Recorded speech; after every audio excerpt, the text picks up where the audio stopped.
वृंदावनेश्वरी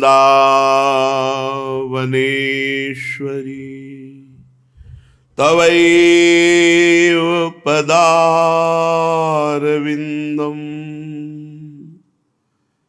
प्रेमामृतैकमकरन्दरसौघपूर्णम् हृद्यर्पितं मधुपते स्मरतापमुग्रं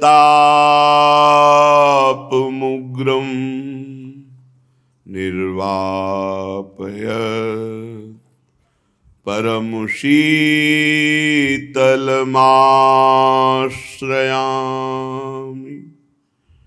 परमशीतलमाश्रयामि।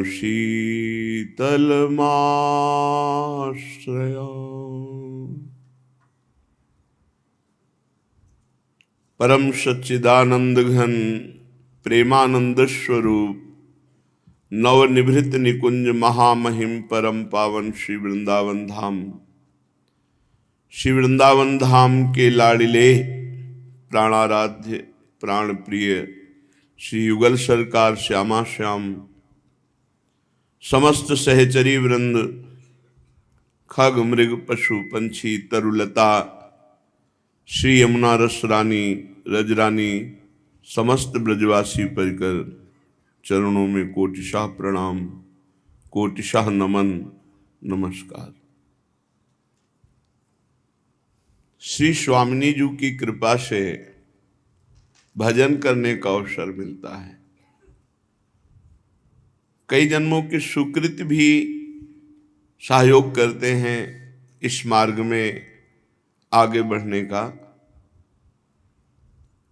और कई जन्मों के दुष्प्रारब्ध वो बाधा पहुंचाते हैं।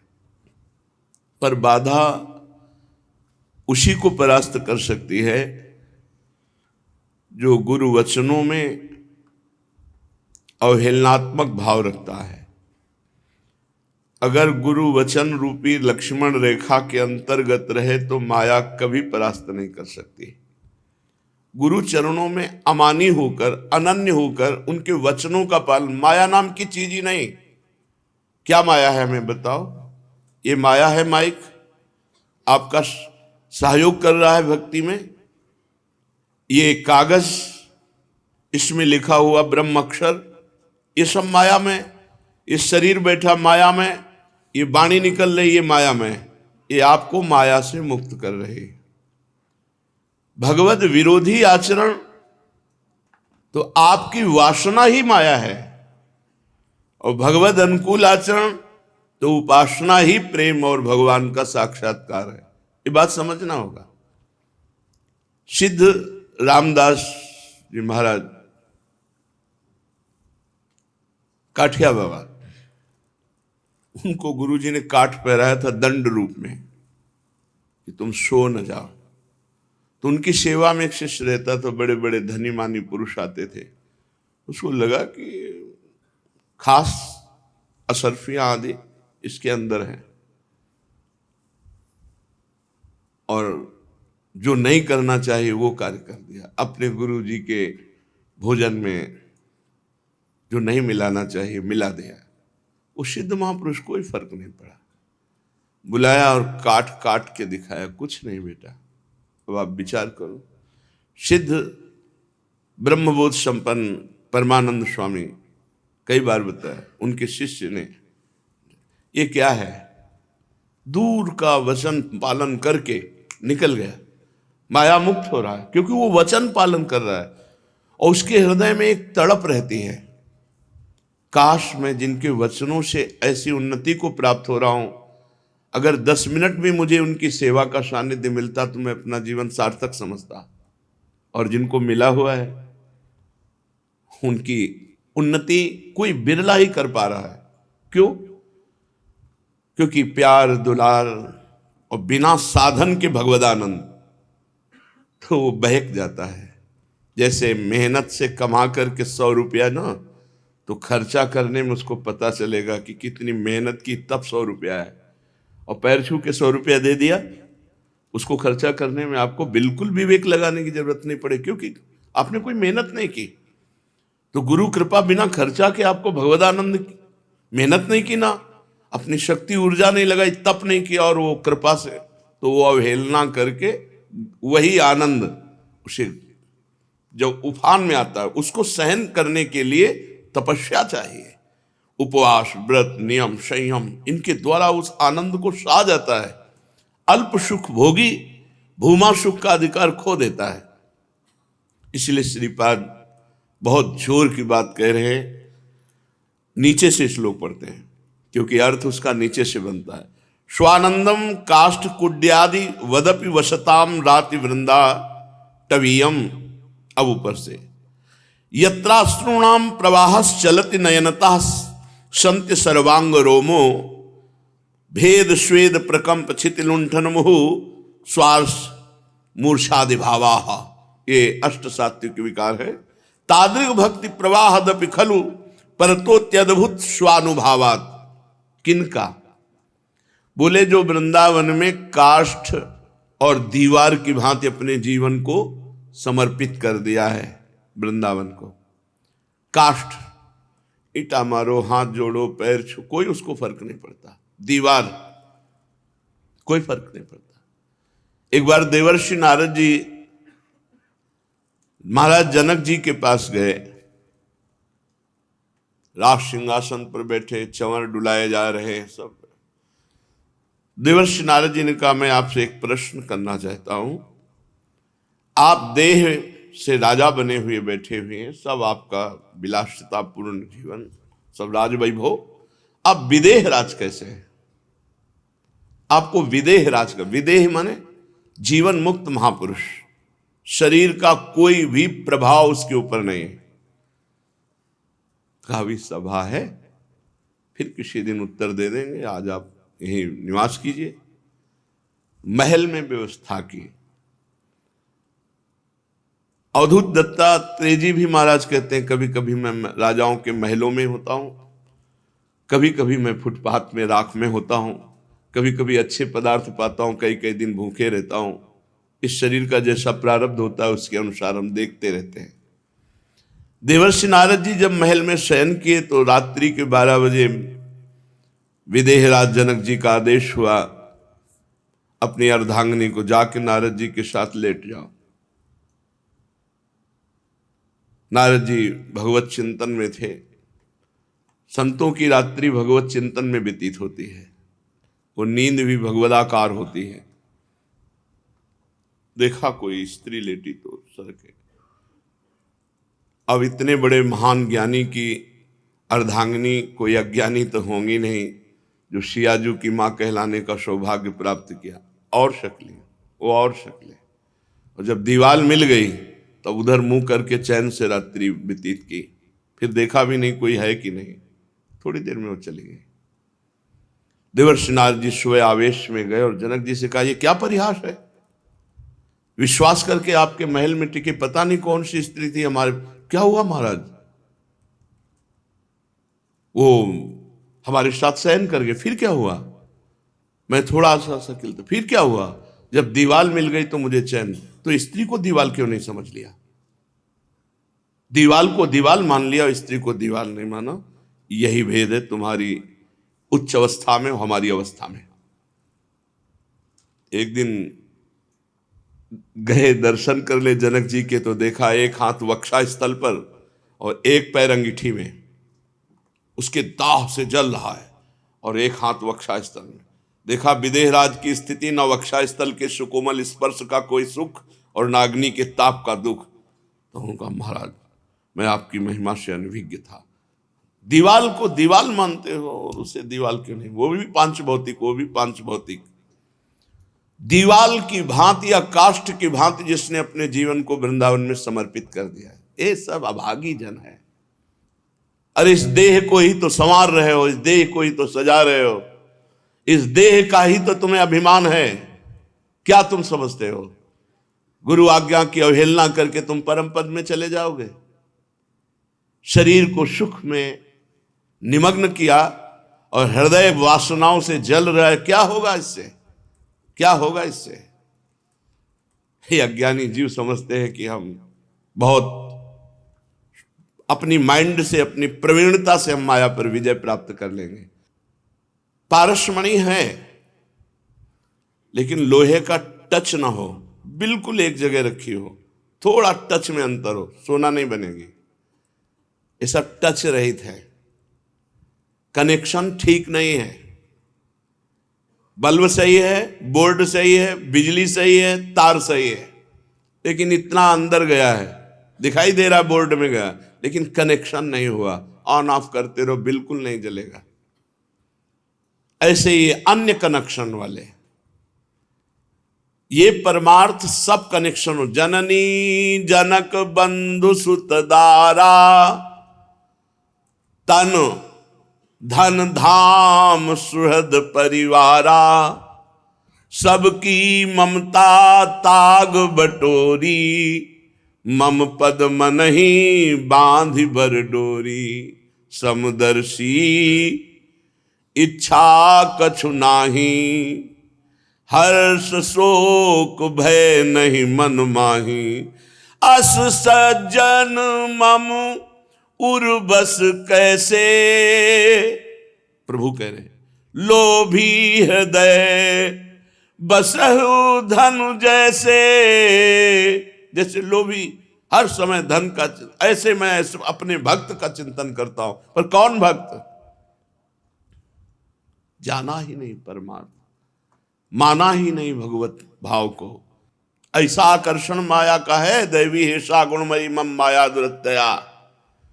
रुपया मिल जाए, स्त्री मिल जाए, मान प्रतिष्ठा मिल जाए, और यही तो बाधा है इस मार्ग की, कंचन कामिनी की। समझना ही नहीं। कह रहे हैं स्वानंदम काष्ठ कुड्यादि वदपि वसताम राति वृंदावटवीम।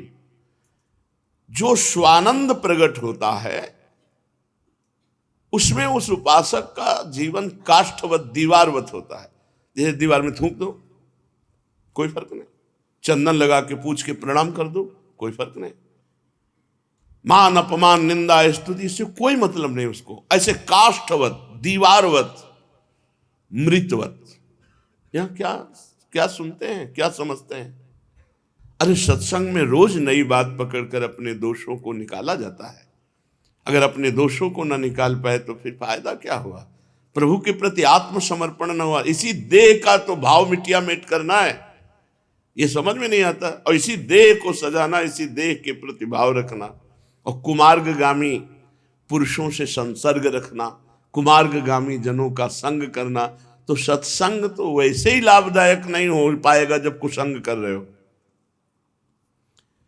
इतना बड़ा कंचन कामिनी कीर्ति का प्रभाव है कि जिस समय कंस ने अक्रूर जी को श्री कृष्ण बलराम जी को लेने के लिए भेजा, तो अक्रूर जी की महान स्थिति को देखकर श्री सुखदेव जी ने वर्णन किया, परीक्षित यही जीवन का परम लाभ है जो इस समय अक्रूर जी का है। जे ही ब्रज वृंदावन में प्रवेश हुए तो चरण चिन्ह दिखाई दे देते हैं, ध्वजा अंकुश वज्र जौ आदि। देखा ये तो मेरे स्वामी के चरण चिन्ह लौट गए। मथुरा से वृंदावन आने में पूरी शाम हो गई थी, ऐसे प्रेम विवल जगह जगह रथ से कूद पड़ते, मेरे स्वामी के चरण चिन्ह लौटते। इतना श्री कृष्ण अनुरागी भक्त। द्वारिका लीला में जब सत्राजित ने भगवान सूर्य की आराधना के द्वारा स्यमंतक मणि प्राप्त की, और अक्रूर जी को पता चला कि भगवान श्री कृष्ण के कहने पर भी ये स्यमंतक मणि उग्रसेन जी के पास जमा नहीं की गई राज खजाने में, भगवान कह रहे थे सुरक्षित रहेगी यहाँ, और जो 8 बार सोना होगा वो तुम्हें प्राप्त होता रहेगा। अवहेलना कर दी।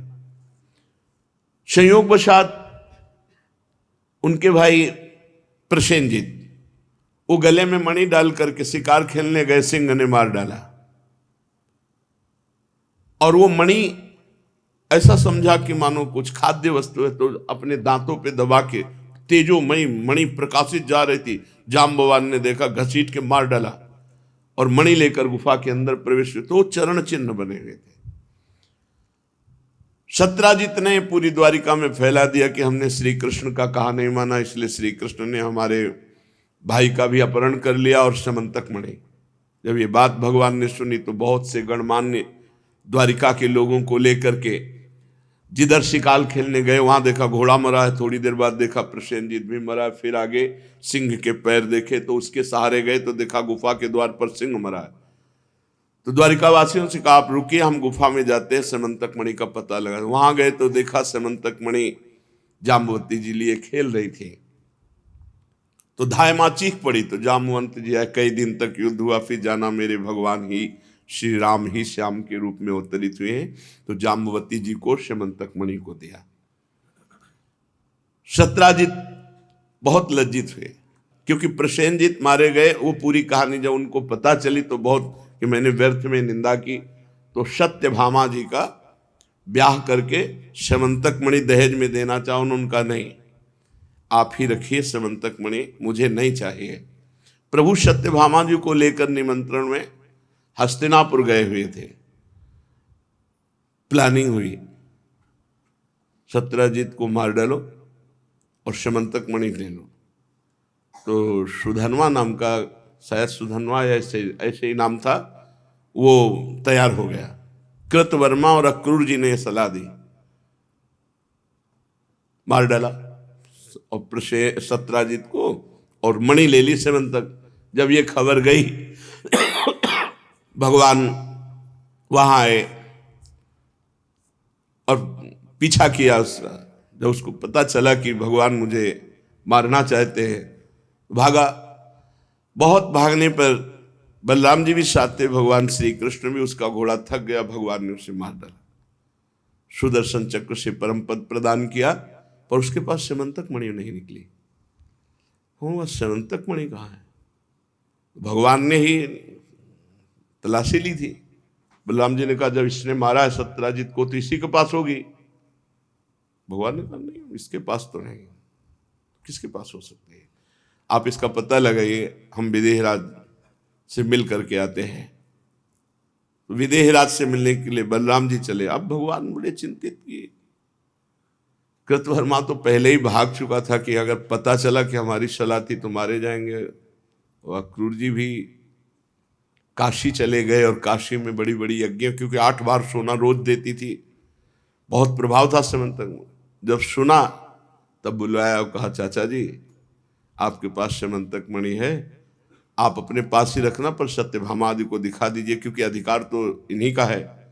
उनके पिता की तपस्या के द्वारा समंतक मणि प्रकट। उनका नहीं, हमारे पास नहीं। बोले चाचा जी हमें पता है, आपकी जेब में कपड़े में लपटी हुई है। इस प्रसंग से हमें शिक्षा मिलती है कि कंचन में कितना बड़ा दम है। अक्रूर जैसे महात्मा को भी भगवान से दूर कर दिया काशी में। अक्रूर जैसे महात्मा समंतक मणि को महान समझने लगे और नीलमणि को लघु समझ लिया। तभी नीलमणि कह रहे हैं कि दिखा दो समंतक मणि, तो कह मेरे पास नहीं। कहा नहीं आपके पास ही रहेगी, मुझे पता है कपड़े में लिपटी हो। निकाल के दिखा दिया। फिर कंचन बड़े बड़े महाभागवतों में भी अपना प्रभाव दिखा रहा है। ऐसा ना समझे कि कोई साधारण चीज है। और कामिनी तो उससे भी इसीलिए बहुत जोर का, एक क्रम बाई क्रम उत्तम है। जैसे होता है कि एक उत्तम होता है, इसमें ऐसा नहीं है। इसमें क्रम बाई क्रम उत्तम है। कंचन से श्रेष्ठ कामनी, कामनी से श्रेष्ठ कीर्ति। कंचन विजयी को भी परास्त करने की ताकत रखती कामनी, और कामनी विजयी को भी अपनी प्रतिष्ठा, अपना मान, अपना नाम ये परास्त कर सकता है। कंचन तजना सहज है, सहज तिया का ने, मान बड़ाई ईर्ष्या दुर्लभ तजनाए। अगर इन तीनों पर निकल जाए तो भगवत मार्ग में विजयी होता है। ऐसे जरा सा भी मन में विकार आया, भाग पड़े संसार की तरफ, ऐसे थोड़ी चला जाता है। काष्ठवत कुड्यादिवत, दीवालवत काष्ठवत। अच्छा, कौन जानता है आप कामी हो? कौन जानता है आप दोषी हो? क्यों बोलते हो? क्यों चेष्टा करते हो? शांत, वहीं भस्म हो गया। ऐसे बिललाया थोड़ी जाता है, ऐसे नहीं। ये सब पुण्य के प्रताप से संयोग हुआ, अपराध बने, पुण्य नष्ट हुआ, खत्म। अगर यही वचन की पालन की वृत्ति आ जाए तो माया के क्या माया? मां माने नहीं, या माने जो जो है ही नहीं, जिसकी सत्ता ही नहीं है। ना सतो विद्यते भाव, समझना ही नहीं। असत की सत्ता दिए हुए है और सत को अभाव में पहुंचा दिया, जबकि असत का अभाव है और सत की सत्ता है। समझ ही नहीं पा रहे। श्री वृंदावन में जो काष्ठ और दीवार की तरह अपने जीवन को रखता है, उसके नेत्रों में प्रिया प्रीतम प्रकाशित होते हैं और अश्रुधारा प्रवाहित होने लगती है। शरीर में स्वेद, रोमांच, प्रकंप, भूमि पर लुंठन, लंबी लंबी श्वासें और यहां तक कि प्रेम मूर्छा आदि तक स्थिति वृंदावन प्रकाशित कर देता है उसके हृदय में, जो निरपराध काष्ठवत दीवारवत अपने शरीर को वृंदावन में रखता है। ये वृंदावन की बड़ी विलक्षण भक्ति है। तादृग भक्ति प्रवाहादपि खलु परततो अद्भुत स्वानुभावात्। इसका रस वही जानेगा जो अनुभव जिसको हुआ है। ये ऐसे उपदेश से समझ में नहीं आता। रजरानी का सेवन, रसिकों का संग, बहुत ही सहनशील होना। मतलब अब जब काष्ठ और दीवार की संज्ञा दे दी तो आप समझ लो, बहुत ही सहनशील होना। सहनशील, आशय, उदार और धीरज सहित विवेकी, ये परमार्थ पथ है भाई। अज्ञान अंधकार से घिरा हुआ जीव भोगों की तरफ भागता है। जैसे कीड़े को अमृत के कुंड में पहुंचाना चाहो तो नाली का ही वो सेवन करना पसंद करेगा, अमृत के कुंड को नहीं। जैसे सूकरी को वैकुंठ धाम पहुंचाने के लिए प्रहलाद जी ने कहा तो उसने कहा विष्ठा मिलेगी वहां कहा विष्ठा, बोले नहीं विष्ठा नहीं मिलेगी। मैंने कुछ हालत अपने लोगों के मन इंद्रियों की ऐसी है कि भगवान ने हम पर कृपा की, मानो देह दिया। प्रियाजू ने कृपा की, वृंदावन में घसीटा और सुंदर अवसर दिया है इस माया पर विजय प्राप्त करके भगवदानंद की अनुभूति करने के लिए। अनंत जन्मों के इस जन्म मरण के चक्र से चिंता, शोक, भय, उद्विग्नता से मुक्त करने के लिए। पर ये नीच मन, नीच इंद्रियां, इनका प्रवाह नीचे की ओर है। मना कष्टान इंद्रियाणी प्रकृति स्थानी कर सती। अब इनको उच्च परमात्मा की तरफ लगाने के लिए मंत्र की आवश्यकता है। जैसे नीचे बहते हुए जल को ऊपर उठाने के लिए यंत्र की आवश्यकता है, ऐसे ही नीचे प्रवाहित होने वाली मना कष्टान इंद्रियाणी, इनको परमात्मा की तरफ लगाने के लिए मंत्र की आवश्यकता है। मंत्र मिला हुआ है, शरणागत मंत्र, निज मंत्र। 4 बातें दीक्षा देने वालों को उपदेश देते हैं। 11 माला गुरु मंत्र का नित्य पाठ, नित्य अंदर मनन चिंतन। 12 पद कम से कम चतुरासी जी के। अभक्ष भोजन का त्याग और कुसंग का। 4 बातें केवल हैं, ये पकड़ लो, इस माया से मुक्त हो जाओगे। अब जब मानना ही नहीं है, आचरण विपरीत करने हैं, तो परमार्थ पे पर कैसे टिक सकते हो? ये तुम खिलवाड़ समझते हो क्या परमार्थ का? अरे पूरे जीवन को झोंक दिया जाता है आग में, बस कष्ट ही कष्ट मुझे सहना है। वो जाके फूल जैसा खिलता है। ऐसे थोड़ी सुख की लोभ लालसा से इस मार्ग में चला जाता है। इस मार्ग में पहले तय किया जाता है। सबसे पहले मन ने प्रश्न किया, कहां भोजन करोगे? भगवान। कहां रहोगे? भगवान। उत्तर भी हमारे से ही, प्रश्न भी। प्रश्न उत्तर दोनों होके कदम आगे बढ़े थे। जी जन्मभूमि से बाहर निकले, प्रश्न हुआ, हिला के रख दिया। यहां तो अम्मा खवाती थी, बाहर कहां खाओगे? भगवान। यहां घर में रहते थे, बाहर कहां रहोगे? भगवान। बस वो भगवान उत्तर हुए तो आज तक भगवान ही जीवन को चला। कहां है भगवान तुम्हारे जीवन में? तुम्हारे जीवन में तो परिवार है, धन है, संपत्ति है, संसार है। जब तक अपनापन प्रभु से नहीं है। बड़े बड़े तपस्वी दंडकारण्य के थे, सबरी मैया में खास बात क्या थी? गुरु चरणों का आश्रय, गुरु वचनों पर विश्वास। कितना धैर्य है सबरी मैया को। गुरुदेव जा रहे थे तो चरणों में रो के कहा, यहां दंडकारण्य में कोई देखना नहीं चाहता मुझे। गुरुदेव सब अवहेलना करते हैं, आपके सहारे जीवित थे, आप चले गए तो सबरी का कौन? तो उनका बेटा, मैं भजन के प्रभाव से भगवान के परम धाम को जा रहा हूं और परम धाम का धामी तुम्हारे यहां चल कर आएगा। वो आएगा, और शरीर पूरा कर दिया। सबरी जी गुरु वचनों में रोज दृढ़ रहकर सोहनी लगाती, जल छिड़कती, पुष्प के पावड़े डालती और रोज फल एकत्रित करती। मेरे गुरुदेव ने कहा है परम धाम का धामी स्वयं चलकर आएगा। वर्ष 2 वर्ष नहीं, बहुत समय व्यतीत हो गया। सबरी जी को अपने गुरु वचनों में अश्रद्धा नहीं कि क्या गुरु जी ने फुसलाने के लिए तो नहीं कह दिया था। रोज वही दिनचर्या और प्रभु आ ही नहीं रहे। सबरी जी के गुरुदेव ने कहा है प्रभु आएंगे, रोज वही दिनचर्या। एक दिन देखा भगवान कृतार्थ करने के लिए राम और लक्ष्मण जी पूछते हुए आ रहे, जो कुछ सबरी जी का आदर करते थे उन तपस्वियों से पूछ रहे सबरी माँ का वास किधर है, वो आश्रम है। और जो अपने घमंड में थे कि मैं बड़ा तपस्वी, मैं जितेंद्री, मैं भगवान देखा भी नहीं, संभाषण की तो बात जाने दो। और सबरी मैया के समीप बैठकर भगवान ने सबरी मैया की स्तुति की। ये जो नवधा भक्ति है उपदेश नहीं, क्योंकि भगवान के सामने ही सबरी परम धाम पधार जाती है। उपदेश उसे दिया जाता है जो आगे साधना करे। भगवान कह रहे हैं कि 9 में 1 भी हो वो मुझे प्राण पिए। ये सब 9 आप में विराजमान है। अपनापन, यहां अपनापन हम कितनों को बांटे हुए हैं। तो फिर हमारा मन वासना का खेल तो खेलेगा ही। उपासना में तो तभी चलता है जब एक भरोसा हो, एक बल, एक आश, एक विश्वास। समिटना होता है। समिटे सो आशिक, फैले सो जमाना। फैले से तो फिर माया है, समिट गया तो हरि का आशिक है।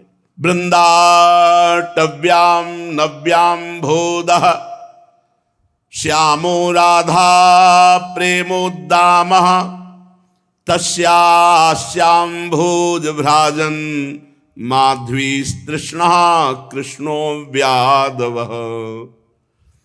श्री वृंदावन में उद्दाम नवीन श्याम मेघ के समान श्री लालजू और तड़ित प्रभा अनंत बिजलियों की कांति श्री प्रियाजू, त्रसित लालजू नेत्रों से राधा मुख कमल के रूप सौंदर्य का पान करके उन्मत्त हो रहे हैं। ये ऐसे प्रियाजू और ऐसे लालजू अपने शरणागतों की सदैव रक्षा करते रहते हैं। पर शरणागति होनी चाहिए हृदय से। शरणागति अगर हृदय से नहीं होनी तो अपने कर्मों का भोग भोगोगे, वो रक्षा करने नहीं आएंगे, पक्का समझ लीजिए। क्या द्रौपदी जी प्रभु की निज जनों में नहीं थी क्या? लेकिन शरणागति में कमजोरी थी। पति का भरोसा था, बाहुओं का भरोसा था, भीष्म जी का सभा का भरोसा था। जब सब भरोसे पे पानी फिर गया तब भगवान का भरोसा जागृत हुआ। इसीलिए हरिराम व्यास जी कह रहे काहू के बल भजन को, काहू के आचार व्यास भरोसे कुंवर। ये भरोसा सिद्ध पुरुष में जागृत होता है। ये परिपक्व अवस्था होती जब एकमात्र इष्ट का भरोसा। तो जो प्रिया प्रीतम के भरोसे है, बहुत कठिन है ये भरोसा लाना। एक आदमी कह दे तो भरोसा हो सकता है। एक बार हम अपने हृदय को बहुत धिक्कारा। गंगा जी के किनारे थे, कई किलोमीटर, गांव नहीं मिला, अंधेरा कोहरा, सर्दी का समय। अब मन में भय समा गया। मन से पूछा कि किस बात का भय तुम्हारा है क्या जो तुम भयभीत हो रहे हो? न रुपया, न पैसा, न जीवन। ये तुम्हारा जीवन भी नहीं, तो भगवान को अर्पित है, भयभीत क्यों हो? पता नहीं। एक थोड़ी दूर में एक टिमटिमाती हुई लाइट दिखाई, ये भरोसा आ गया कोई है। बैठ गए और यार इतना शास्त्र ज्ञान, इतना भगवत मार्ग में कष्ट सह के चलने पर बेईमान मन, वो व्यक्ति है क्या है, वो कौन है, हमें कुछ पता नहीं, केवल लाइट देखी तो भरोसा हो गया। और भगवान मेरे साथ है इसका भरोसा नहीं। बैठ, आगे कदम नहीं बढ़ाएंगे, यहीं बैठेंगे। बहुत जिद्दी स्वभाव का, यहीं बैठेंगे, नहीं जाएंगे। और बार बार धिक्कारा कि उस लाइट का भरोसा हो गया कि कोई है और भगवान मेरे साथ है, उस बात का भरोसा नहीं। भगवान पर भरोसा होना, ये सिद्धावस्था की बात समझ लो। बड़े सौभाग्य हैं जिनको भगवान का भरोसा है। अगर गुरु की बात देखोगे कि गुरुदेव हैं, तो गुरुदेव अखंड मंडलाकारम व्याप्तमेन चराचरम तत्पदम दर्शितमेन तस्मै श्री गुरुवे नमः। अखंड मंडल में गुरुदेव व्याप्त है।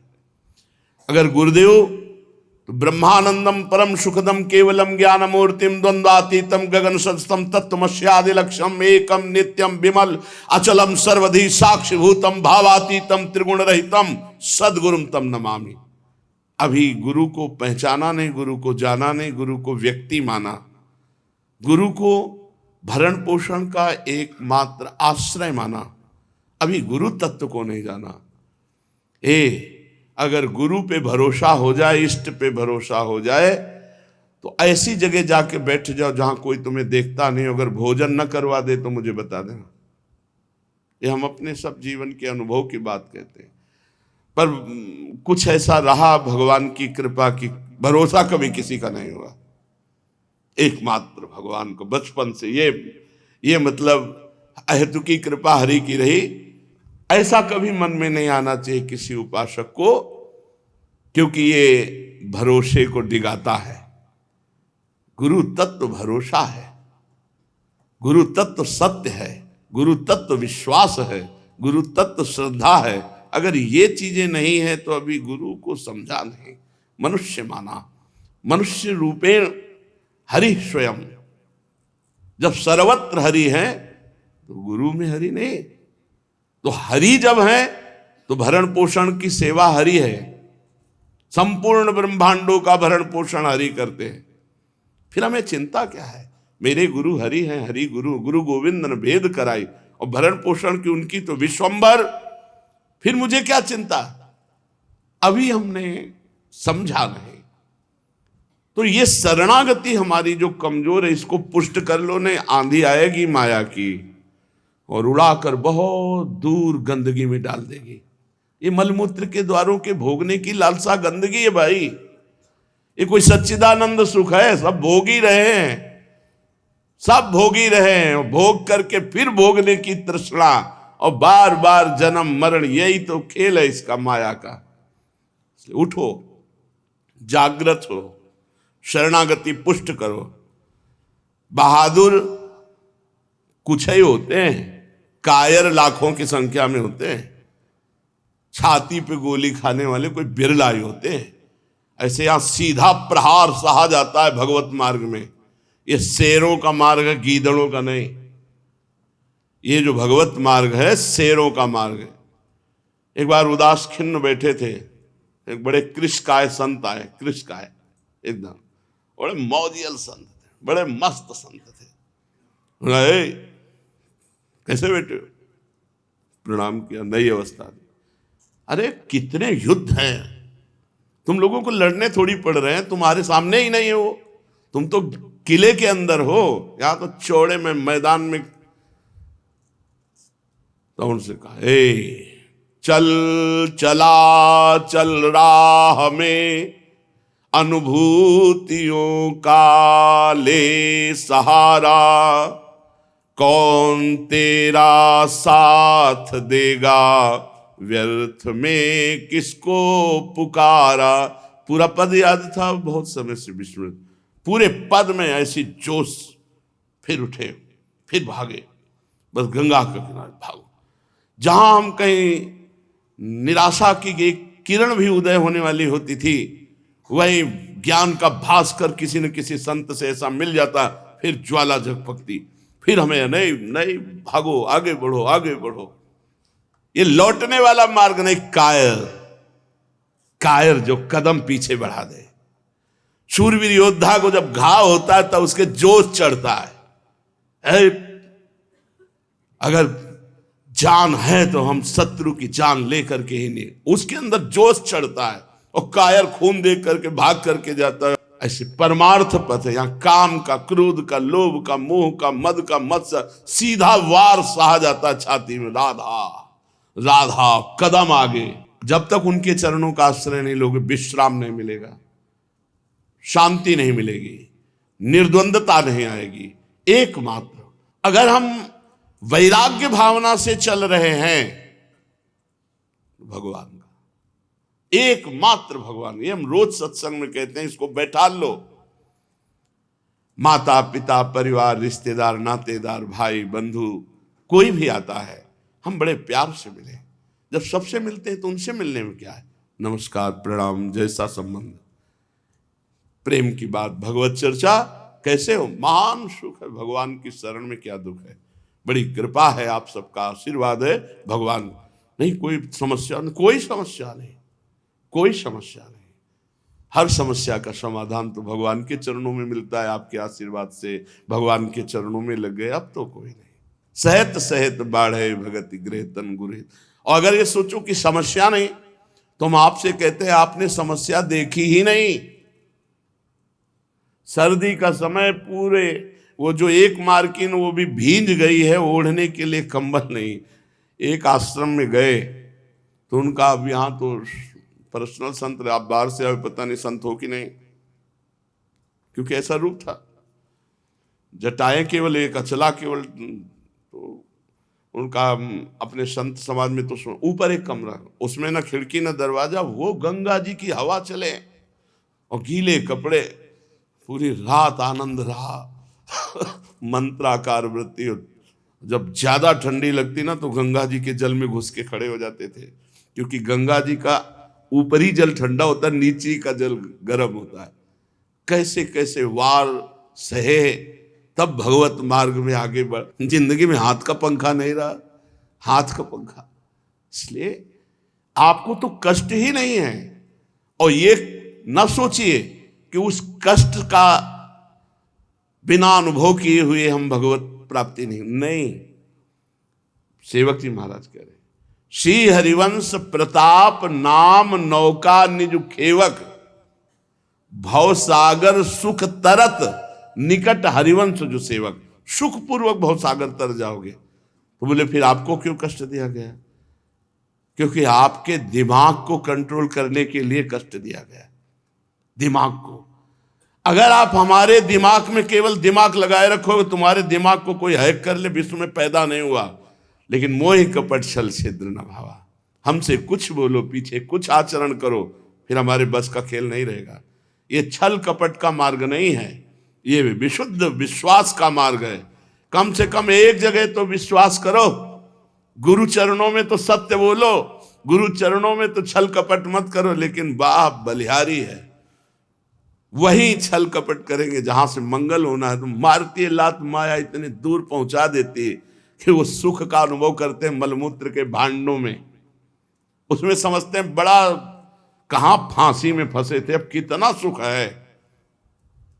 जिसे तुम सुख समझते हो ये सुख नहीं, सुख की छाया है, समझ पड़ती नहीं मेरे गिरधर की माया। ऐसा फंसाएगी कि त्राहिमाम बोल दोगे, देख लेना। भगवान ने अवसर दिया और उस अवसर को ठुकरा दिया तो त्राहिमाम बोलना पड़ेगा पक्का। ये सब सौभाग्य उदय हुआ जो हमें भगवत मार्ग मिला। अभी समझ ही नहीं पा रहे, समझ ही नहीं पा रहे, बड़ा विचित्र खेल है। समझ ही नहीं पा रहे कि हमें भगवान ने अवसर दिया सुमिरन का। संघर्ष करना यदि नहीं सीखोगे तो परास्त हो जाओगे। स्वयं भगवान छठवें दिन से संघर्ष शुरू हो गया, पूतना मारने आई थी। हम भगवान के अंश हैं तो क्या हमारे सामने प्रश्न नहीं आएगा, हमारे सामने संघर्ष नहीं आएगा? किसके जीवन में संघर्ष नहीं आता? हमारे अंदर के शत्रु, हमारे बाहर की प्रतिकूलता, दोनों को लड़ करके परमार्थ पुष्ट करना है। ये बार बार समझाते हैं, इसको समझो, अपने दिमाग में बैठा लो। अगर तुम्हें लगता है कि भगवान से बिलक कहीं सुख मिल जाएगा, तो इतिहास साक्षी है। बड़े बड़े राजा चक्रवर्ती सम्राट, बरबस राज सुतहि नृपदीन्हा, हरिहित आप गवन बन की। जबरदस्ती राज परिवार सब छोड़कर भगवान के लिए, अरे कुछ नहीं रखा। चक्रवर्ती सम्राटों की यह हालत रही। तो हम कह रहे हैं कि अपने अगर खोज करने चलेंगे संसार में सुख की, तो पूरा जन्म चला जाएगा, कुछ नहीं मिलेगा। इसलिए वचन मान लो, एकमात्र सच्चिदानंद भगवान की कृपा ने मुझे भगवत मार्ग दिया, तो अब मुझे केवल उनका भजन करना है और सब सहना है। चलते हैं श्रीमद् भागवत महापुराण। भगवान श्री कृष्णचंद्र जी ने बकासुर का उद्धार किया। पूरी रात बीत गई, ब्रजवासी जन यही चर्चा करते हुए कि इन्हीं संकटों से बचने के लिए तो गोकुल से वृंदावन आए। भगवान हमारे लाला की रक्षा किए, नहीं तो देखो कैसे कैसे संकट आ रहे हैं। मैया श्री कृष्ण को शयन कराकर चरणों के पास बैठी, उनकी रूप माधुरी शयन करती हुई देख रही। उन्हें तो नींद ही नहीं आती। कमल नयन श्री कृष्णचंद्र आज प्रातः काल जननी को सुख देते हुए स्वयं उठ गए। भैया देख, आज विलंब नहीं हुआ, मैं अपने आप जग गया। तो कोई कारण होगा लाला। हम भैया, मेरी रुचि है कि आज हम सब बाल भोग यहां नहीं करेंगे। आज बाल भोग सब जाकर वृंदावन की कुंज निकुंजों में बैठ करके करेंगे। कस्मिन्नप्यहनि अनुदित एवाहस्करे पुष्करे क्षणो जननी मुवाच मातरद्य निरवद्य विपिन भोजने भोजनेश्वरी विहित लालसोस्मि। भैया मेरी रुचि है, आज आप छाक बांध दीजिए और हम सब सखा जाकर के एकांत कुंज में बैठकर वहीं बाल भोग करेंगे। अपने लाला श्री कृष्ण की ऐसी इच्छा देखकर मैया यशोदा जी ने सहज में स्वीकार कर लिया। मैया अपने पुत्र की लालसा को पूर्ण करने के लिए हर तरह से तैयार रहती है। यही सेवक का धर्म है, स्वामी की रुचि में रुचि मिलाकर चलना। मन मन की रुचि जान नेह विधि अनुसरें। सखियां, ये भजन बल से सिद्धि प्राप्त होती है कि इष्ट के मन में क्या चल रहा है। ये बात जो गुरु का अनन्य है उसको पता चल जाएगा गुरु के मन में क्या चल रहा है। केवल गुरु का अनन्य, जो अपने गुरुदेव के सिवा किसी को स्पर्श नहीं करता, तो स्पर्श करते ही पता चल जाएगा गुरुदेव किस स्थिति में है। नाभाजी अपने गुरुदेव के अनन्य थे, ना किसी से बात करना, ना किसी को देखना, ना कुछ और सुनना, अपने गुरुदेव के अनन्य। जैसे छोटा बच्चा मां के, तभी भगवत ऋषि जी ने कहा कै बच्चा के पेट, एक बच्चा की तरह अपने गुरुदेव के चरणों में। तो अग्रदेवाचार्य जी का कोई शिष्य का जो धनी था, उसका जहाज समुद्र में भंवर में फंस गया, तो उसने पुकारा गुरुदेव। तो अग्रदेवाचार्य जी सियाराम जी को माला अर्पण करने जा रहे थे, भाव देश में, भाव में, मानसिक लीला में। नाभाजी ने देखा कि गुरुदेव का चित्त चंचल हो रहा है, मानसिक सेवा में बाधा पड़, तो ऐसे पंखा से किया और अंदर कहा गुरुदेव मानसिक सेवा में। काम हो गया, उसका जहाज बच गया। आप सियाराम जी को माला पहना। बोले कौन कौन बोला? बोले जिसको आपने अपनी जूठन दे देकर पाला। ये नहीं कहा जिसको आपने अपनी जूठन दे देकर सेवा पूरी की, और कहा तुम्हारे अंदर मैं एक भागवतिक तेज देख रहा हूं जो बहुत बड़ा कार्य करेगा। तुम सब भक्तों के चरित्र को लिखो, और मेरा आशीर्वाद है जिस भक्त का स्मरण करोगे स्वयं आकर अपना चरित्र बता जाएगा। गुरु की अनन्यता, इष्ट की अनन्यता। तो मन मन की रुचि जान नेह विधि अनुसरें। सेवा तभी सिद्ध मानी जाती है जब इष्ट के अनुकूल करे, सेव्य के अनुकूल करे। अपने अनुकूल सेवा करना और इष्ट के अनुकूल सेवा करना बहुत बड़ा भेद है। मैया राजी हो गई जिसमें तेरी रुचि। यशोदा मैया अपने पुत्र की अभिलाषा सिर हिला करके पूर्ण की। हाँ बेटा, किंतु भगवान श्री कृष्णचंद्र जी बड़े हठीले स्वभाव के हैं। भैया अभी मुझे जाना है, अभी इसी क्षण जाना है। मेरी मैया ऐसे दुलार कर कमल से, मेरी मैया अभी जाना है। कोई न कोई इनके चल रहा है, सर्वज्ञ हैं। मैया ने अपने निश्चय में, मैया को एक सुबह हुआ है, अभी भाग कर जाएगा, पता नहीं कब पाएगा। अगर ये थोड़ा मेरे हाथ से पाले फिर जाकर वन भोजन करे तो हमें कोई परेशानी नहीं। मौन हो गई यशोदा मैया। अब तो भगवान श्री कृष्णचंद्र जो शपथेन मुहुरनु नाथ्य तदनुमोदनम कारयामाश। ए मैया, तुझे हमारी कसम है, अभी भेज दे। इतना बड़ा क्यों उत्साह प्रकट कर रहे हैं? क्योंकि अघासुर का वध करना है। कंस ने जब सुना कि बकासुर मारा गया, बहुत उदास खिन्न हो गया। क्या करें? वत्सासुर, प्रलंबासुर, बकासुर, उधर पूतना, शक्टासुर, तृणावर्ती, बड़े बड़े महान बलशाली मारे गए। वो बहुत चिंता में। उस सभा में जो असुर मंत्री थे उन्होंने कहा, भी आपका एक मित्र है बहुत बलवान अघासुर, वो भी पूरे ब्रजमंडल को लील सकता है, आप आदेश कीजिए। उधर उसका प्लान चल रहा है, इधर प्रभु का। मैया से हट कर लिया शपथ पूर्वक, मैया तुम्हें हमारी शपथ है, हमें आज जाने दीजिए, मैं आज वन भोजन करूंगा। वहीं वन भोजन की योजना वत्सचारण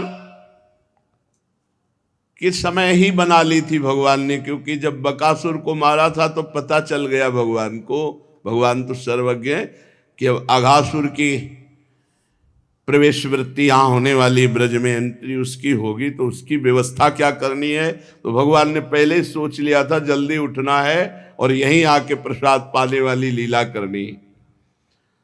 और सखा मंडल को सबसे बता दिया था कि प्रातःकालीन वेला पर सब नंद भवन के सामने उपस्थित हो जाओ और सब अपने अपने घर से कलेवा लाना और बांट करके हम वन में पाएंगे। भगवान श्री कृष्णचंद्र जी का पहले से तो किसी ने कोई भी विरोध नहीं किया, सब सखा इसी में तैयार है, क्योंकि सब इसी पद्धति के हैं, जोई जोई प्यारो करे सोई मोहि भावे। मैया से बार बार लाला अनुरोध करते हैं। मैया बार बार कहती कि थोड़ा पाने में क्या जाता है। प्रभु सोच रहे मेरे सखा बाहर खड़े हैं और मैं पाऊं, ये ठीक नहीं। हर लीला में भगवान की उपदेश है। यदि आपका कोई मित्र, कोई अतिथि, कोई घर पे है तो सबसे पहले उसको पवाओ, फिर आप पाओ। ये अनीति होगी कि आप अपने घर में आए हुए अतिथि, रिश्तेदार, वयोवृद्ध या कोई भी बैठा हुआ है, आप एकांत में पा रहे हैं, ऐसा नहीं। पहले उससे पूछिए, जो आप पा रहे हो वही उसको पवाइए, फिर आप पाइए। ये पद्धति है। बात नहीं बनी। मैया ने कहा तेरी बात मानूंगी तो मेरी भी बात एक मान। हाँ, क्या बात है आपकी? तो मुझे श्रृंगार कर लेने दे। बात तय हो गई। उधर रोहिणी जी से कहा तुम भोग तैयार करो। लालजू ने कहा श्रृंगार कर लीजिए। भगवान श्री कृष्णचंद्र जी का जो मैया श्रृंगार करती है बहुत ही सुंदर। अब ये तो सुंदरता के समुद्र ही हैं। आंगन में आके खड़े हुए, मोटे मोटे चरणों में नूपुर, करधनी, पीली धोती, ऐसे सुंदर श्रृंगार कर, मोर मुकुट, कुंडल, माथे पे तिलक, दो काजर की टिक्की, किसी की नजर न लगे, विशाल नेत्रों में अंजन, श्रृंगार करके जो ये आंगन में खड़े हुए, जननी दौड़ के आई, एक हाथ पीछे ऐसे किए हुए और मुख में मक्खन ऐसे, थोड़ा तो पाना पड़ेगा। प्रभु ने कहा मेरा सब सखा परिकर से था कि मैं भी नहीं पाऊंगा और वन भोजन करूंगा कि बस मां आपका प्यार इतना, पर हमने सखाओं से वादा किया कि हम वन भोजन करेंगे। श्री कृष्णचंद्र जी ने जेव ही नंद बाबा के भवन से बाहर चरण रखा कि सखाओं के उल्लास की सीमा न रही। इतने सुंदर श्रृंगार में ठाकुर जी पधारे। अब कोई श्रृंगी ध्वनि कर रहा है, कोई वंशी ध्वनि कर रहा है, कोई आ गया मेरा कन्हैया, ऐसे कन्हैया भैया आ गया, सब आनंद मगन हो गए। आज एक विशेष उल्लास है सखाओं में।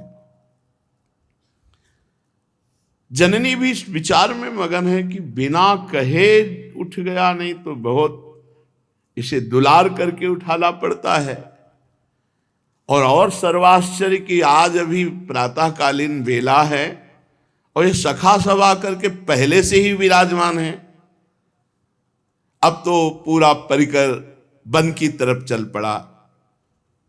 गोवत्सों को हाँक देने के लिए गोप बालक गोष्ठ की ओर दौड़े।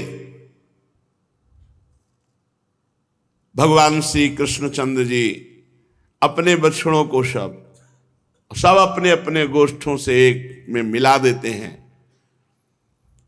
अपार बछड़ों की श्वेत श्वेत ऐसी राशि की राशि सब वृंदावन की तरफ अग्रसर हो रहे हैं।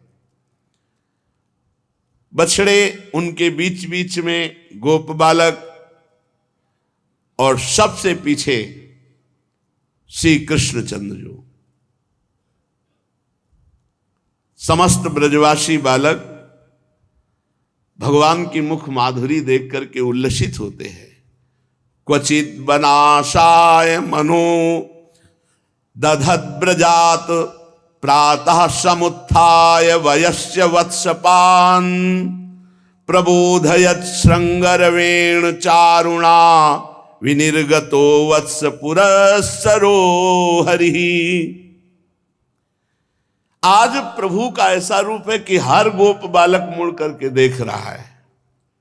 वेणुं वामे करकिशलये दक्षिणे चारुयष्टिं कक्षे वेत्रं दलविरचितं श्रृंगमत्यद्भुतं च बर्होत्तंसं चिकुरनिकरे बल्गुकंठोपकंठे गुंजाहारम कुवलय युगम कर्णयोश्चारु बिभ्रत। वाम कर में ऐसे बंशी सुशोभित है। भगवान मुख में ऐसे बंशी किए हुए और दाहिने कर से लकुटी सरंगी, ये सब अलकावली कपोलों पे झूल रहे हैं। घुंघराले बाल हैं, मोर मुकुट, गुंजाहार, सुंदर कर्णयुगल,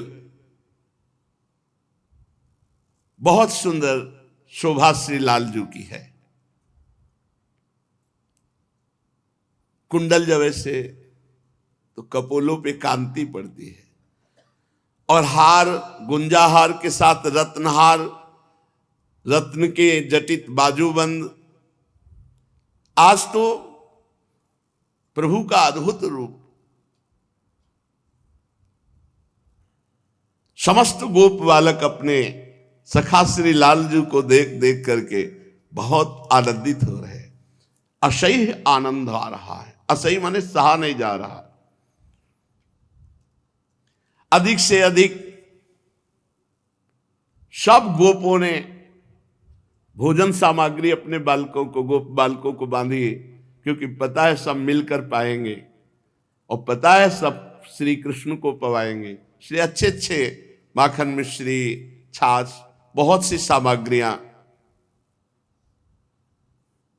सबको चिंता है हर ब्रजवासी को कि कुछ ऐसा पदार्थ न जाए, क्योंकि कोई भी सखा बिना श्री कृष्ण को पवाए पाता नहीं है। अब सखाओं का समुदाय सहस्त्र सहस्त्र गोप सखा और बहुत अगणित बछड़े, अपने बछड़े जब श्री कृष्ण के बछड़ों में मिलाए तो असंख्य गोवत्स हो गए। कृष्ण वत्सई रसंख्यातैर यूथी कृत्य स्ववत्सकान। अब श्री कृष्ण चंद्र जो करोड़ करोड़ कामों को भी परास्त करने वाले रूप से अपने सखाओं के मंडल में आवृत हुए। नंद सुवन सो मिल के चले, लागत सबे मैन से भले। मैन माने काम। तीन मदि मोहन अति सुखदाई, नग जराई मद ज्यो मधिनाई। आज दोनों अर्थात सखा और भगवान श्री कृष्ण बड़े आनंद में। केनापि हेतुना गृह स्थिता कुतूहलिनी हलिनी। आज पता नहीं कौन सा एक आनंद उत्सव सबके हृदय में है, पर आज बलराम जी साथ नहीं। रोहिणी मैया ने उन्हें बलपूर्वक रोक लिया। बलदेवस्तु मात्रा जन्मर्क्ष शांतिक स्नानार्थम गृह एव बलाद्रक्षिता। आज बलराम जी का जन्म नक्षत्र है, तो उनका स्नान करके ब्राह्मणों को दान देना है सबका। और आज प्रातःकाल ही प्रभु चल दिए थे, दाऊ दादा साथ नहीं थे।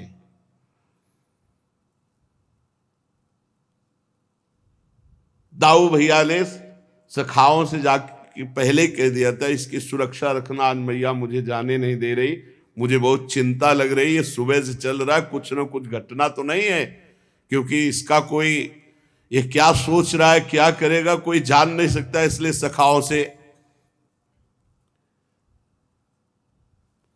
और श्री कृष्ण से कहा, मेरी इच्छा के विरुद्ध मुझे रोका जा रहा है, किंतु जो लीला तुम सोच रहे हो वो तुम संपादित करने में समर्थ हो, मुझे पता है। इतना कहा कि मुझे जबरदस्ती रोका जा रहा है, वैसे मैं रुकना नहीं चाहता, मैं इसलिए भी रुक जा रहा हूं कि मुझे पता है तुम जो लीला सोच रहे हो करने में समर्थ हो। तो सखाओं ने सोचा वन भोजन खेल क्रीड़ा की बात हो रही होगी। बलराम जी ने इशारा दिया भगवान को, आप समर्थ हो, आप निश्चिंत होकर जाओ। अब तो दाऊ भैया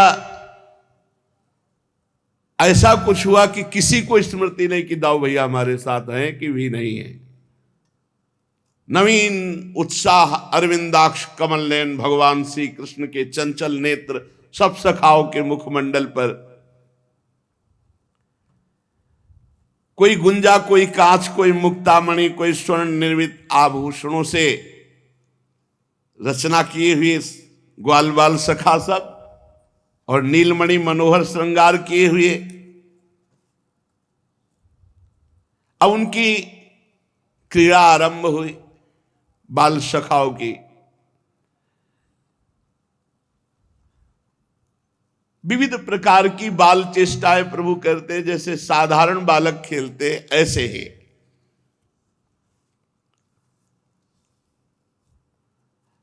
शास्त्र शास्त्र ग्वाल बाल सुंदर छीके, वेद सिंगी बांसुरी सहस्त्रों असंख्यों बछड़े। भगवान श्री कृष्ण वृंदावन में पीले, हरे, लाल ऐसे फूलों को चयन करते हैं, नई नई कोपलों को, गुच्छों को, रंग बिरंगे फूलों को, मोर पंखों को, केरू आदि धातुओं को, और सब मिलकर एक दूसरे का श्रृंगार करें, सब सखाओं का। अब कोई किसी का छीका चुरा लेता है तो झगड़ा, ये मेरा चुरा, कोई किसी की बांसुरी, कोई किसी का वेद, ऐसे खिलवाड़ करते हुए कोई एक दूसरे को, ये इसके पास हमारा बेट, उसने तीसरे को दे दिया, उसने चौथे को दे दिया, और वो भागा घूम रहा है, फिर सब ताली बजाकर हंसते हैं। वन की शोभा देखते देखते आगे बढ़े तो भगवान को आगे देखकर कोई सखा कहता पहले मैं छूंगा, पहले मैं छूंगा। आपस में होड़ लगाकर दौड़ते हैं, सब श्री कृष्ण का आलिंगन करके आनंद मगन हो जाते हैं। कितना सौभाग्य, सच्चिदानंद का आलिंगन। कोई बांसुरी बजा रहा है, कोई सिंगी बजा रहा है, तो कोई भौरों के साथ गुनगुना रहा है ऐसे, कोई कोयलों के स्वर में स्वर मिला रहा है, कोई मोर बोल तो मोर के स्वर में, कोई आकाश में उड़ते हुए पक्षियों की छाया के साथ ऐसे उड़ने की चेष्टा कर रहा है, कोई हंसों की नकल निकाल रहा है, कोई बगुले की, कोई मोर को नाचते देखकर नाच रहा है, कोई बंदरों की पूंछ पकड़कर खींच रहा है, और बंदर जब अपनी चेष्टा वो डराने वाली करते तो ऐसे सखा भी कर रहे, कोई उनके जैसा मुंह बना रहा है, कोई एक डाल से दूसरी डाल पर उनके जैसा छलांग मार रहा है। बहुत से सखा है, कोई नदी की कछार में छुपने का खेल खेल रहा है, वहां देखा मेढक फुदक रहे तो मेढक की तरह फुदक रहे और देख रहे भगवान मुस्कुरा रहे, उनको और आनंद आ रहा है। कोई अपनी परछाई को देखकर हंसी करते हैं, कोई अपनी प्रतिध्वनि को जब लौट कर शब्द आता है तो ये मेरे जैसा कौन बोल रहा है। ऐसे भगवान श्री कृष्ण बड़े बड़े ज्ञानियों के लिए भी ये दुर्लभ है। ब्रह्मानंद का मूर्तिमान स्वरूप है। दास्य भाव से भजने वालों के लिए आराध्य देव परमेश्वर भगवान परमेश्वरशाली परमात्मा है, और विषय मोहित विषयांधों के लिए केवल एक मनुष्य बालक है। भगवान के साथ ये सब पुण्यात्मा महात्मा ही ग्वाल बाल बने हैं, आकर एक खेल खेल रहे हैं। बहुत जन्मों तक, शब्द ध्यान देना, बहुत जन्मों तक श्रम, कष्ट, तपस्या, इंद्रियों पर विजय, अंतःकरण को वश में कर लिया है, उन योगियों के लिए भी ये सुख अप्राप्य है जो सखाओं को प्राप्त हो रहा है। बड़ा दुर्लभ लाभ है। वही भगवान जो बड़े बड़े योगियों की पकड़ में नहीं आते, ब्रजवासी बालकों के साथ आंख मिचौनी खेल रहे, छुपा छुपी खेल रहे। श्री सुखदेव जी कहते परीक्षित, इनके सौभाग्य की महिमा हम कैसे वर्णन करें। इसी समय सखा, बछड़े और श्री कृष्ण ये मानो गए, अब आप चिंता मत करो, जो जाता है वो यही कह के आता है। आपको हमारे बल पर विश्वास है? कंस कहता मैं चाहूं तो पूरे ब्रजमंडल को चबा डालूं, ऐसा रूप है उसका। कंस ने कहा बड़ा हमारी मित्रता आप तो है ही, और बड़ा उपकार होगा आपका, मैं इस भय से उबर नहीं पा रहा हूं। अगासुर ने कहा बस गया और आया, आप चिंता मत करो। अब वहां से अघासुर आ गए। ये बहुत बलशाली था, एक से एक बलशाली थे। उसने पहले गुप्त रूप से श्री कृष्ण ग्वाल बालों की ये सुखमयी लीला देखी, बड़ी जलन हुई। ये इतना भयंकर था, अघासुर की अमृत पान करके अमर हुए देवता भी इससे भयभीत होकर जीवन की रक्षा चाहते थे। देवता लोग बाट जो रहे थे कि इस अघासुर की मृत्यु का कब अवसर आएगा। ये अघासुर, पूतना और बकासुर इनका छोटा भाई है। ध्यान से देखा श्री कृष्ण की तरफ, इसने हमारी बड़ी बहन पूतना को मारा, हमारे भैया बकासुर को मारा, आज इसे मार करके इसके जब हम मार देंगे तो हमारे जो पधारे हुए जन हैं उनकी छाती शांत होगी। आत्म शांति के लिए आज इसको मारे।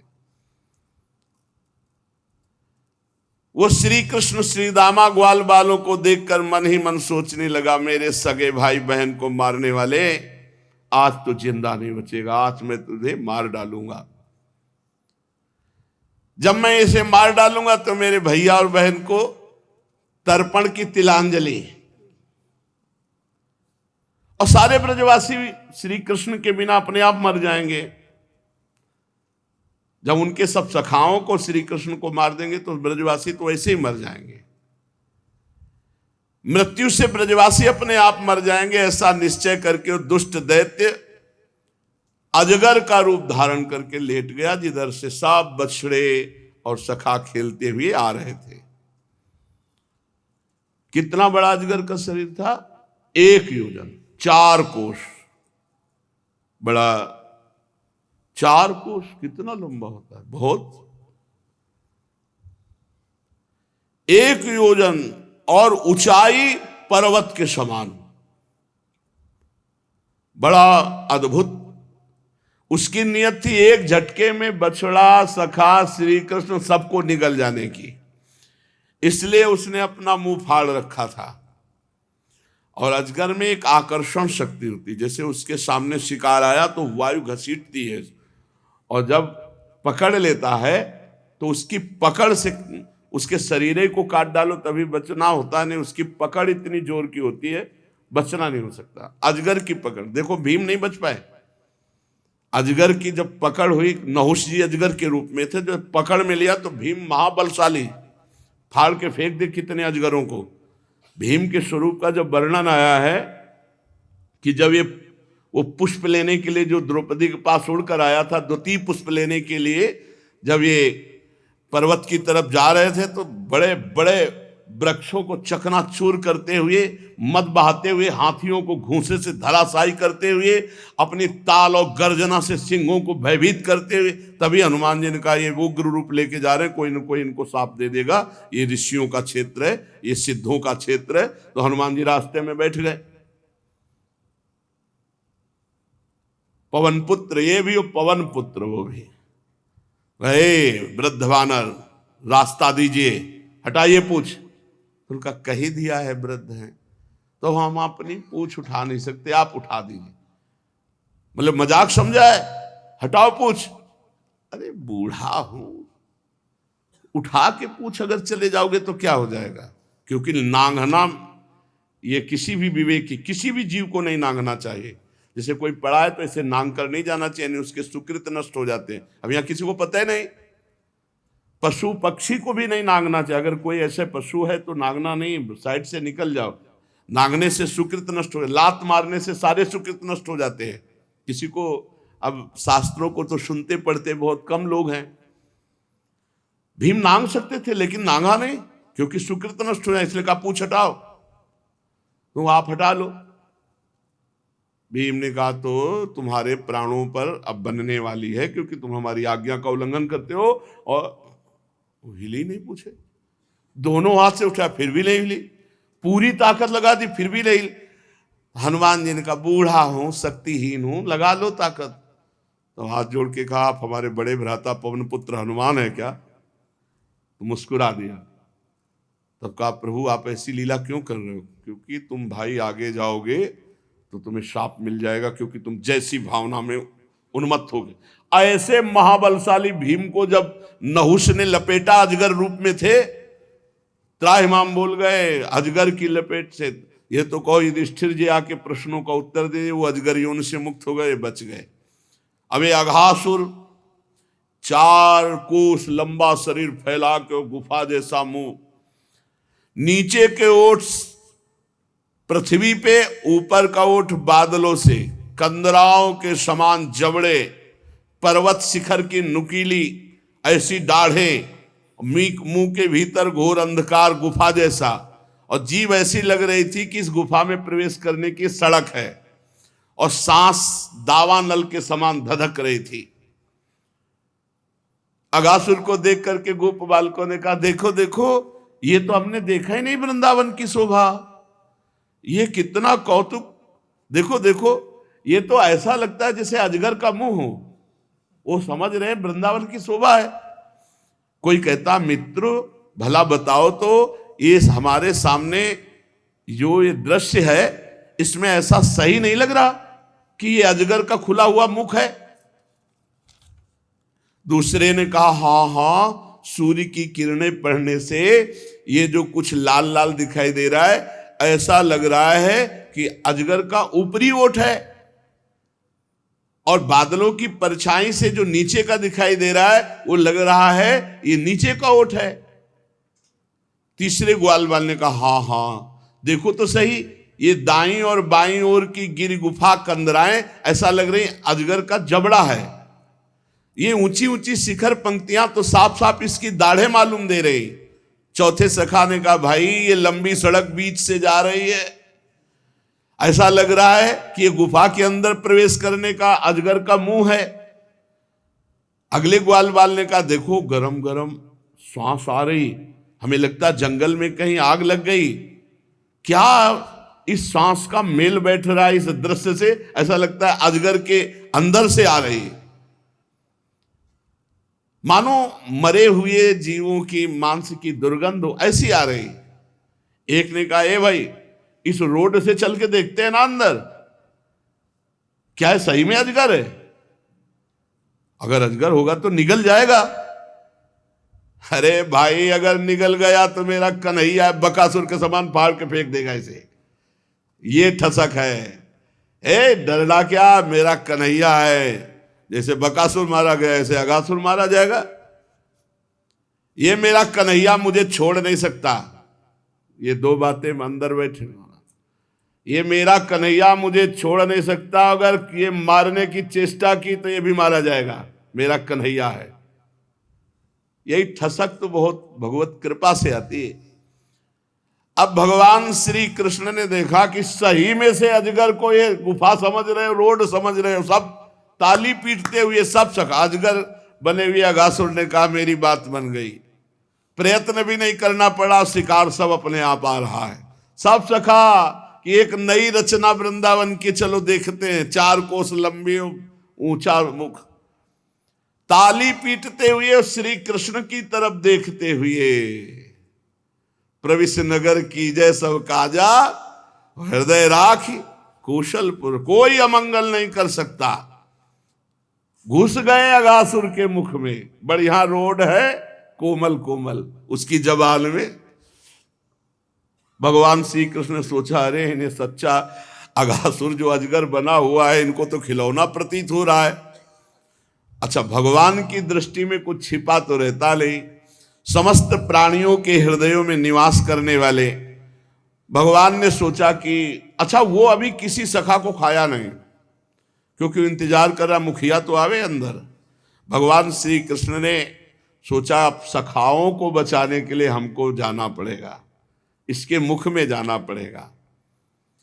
भगवान ये सोच ही रहे थे कि अगासुर ने झटका मारा तो 10,000 सखा जो उसके मुख में खेल खेल में पहुंच सब पेट में गए।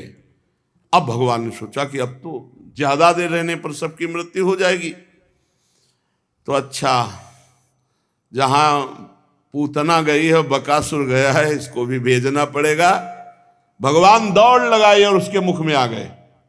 अब तो अगासुर प्रसन्न हो गया, क्योंकि उसकी बात बन गई ना, सखा अंदर गए और सखा का मुखिया अब एक झटके में ये भी अंदर जाएगा। उसने भगवान को निगलने का प्रयास किया। भगवान श्री कृष्ण अभय देने वाले हैं। देखा कि मेरे मित्र सखा संकट में फंस गए, जैसे कोई आग में स्वयं कूद पड़े, तो अब तो अघासुर की जठराग्नि भस्म कर डालेगी इनको। मुझे अब इनको मृत्यु से बचाना होगा, क्योंकि हमारे सखा बहुत भोले हैं। परीक्षित भगवान श्री कृष्ण भूत भविष्य वर्तमान सबको प्रत्यक्ष की तरह देखते हैं। समझो, हमारे प्रभु हमारे भूत को, हमारे भविष्य को और हमारे वर्तमान को, तीनों को प्रत्यक्ष की तरह देखते हैं। हमें क्या डर है, उनको पता है कि क्या होने वाला है, क्या होगा। उनके लिए जानना कोई कठिन नहीं था कि अब क्या करना चाहिए, कैसे बचाना चाहिए। सब देवता हाय हाय पुकार उठे जब भगवान अघासुर के मुख में आ गए। जब देवताओं की हाय हाय सुनी तो गुप्तचरों ने बताया काम हो गया कंस से। सखा सब अंदर और जो श्री कृष्ण है वो उनके मुख में अघासुर के है। बड़ा आनंदित हुआ कंस, बहुत गुप्तचर को माला तोड़ के दी, काम हो गया। अभी सोचा नहीं कि काम किसका हो जाएगा। अब असुरों और बछड़े भी, अरे भैया कोसों मुंह फैलाए हुए, और भगवान श्री कृष्ण को सबको चबा चबा के चूर करने का प्रयास करने लगा। भगवान श्री कृष्ण ने अपने शरीर को विराट रूप किया, बढ़ाया, इतना बढ़ाया मोटा लंबा, बिल्कुल फिट उसका मुंह बंद, कहीं से वायु आने जाने की।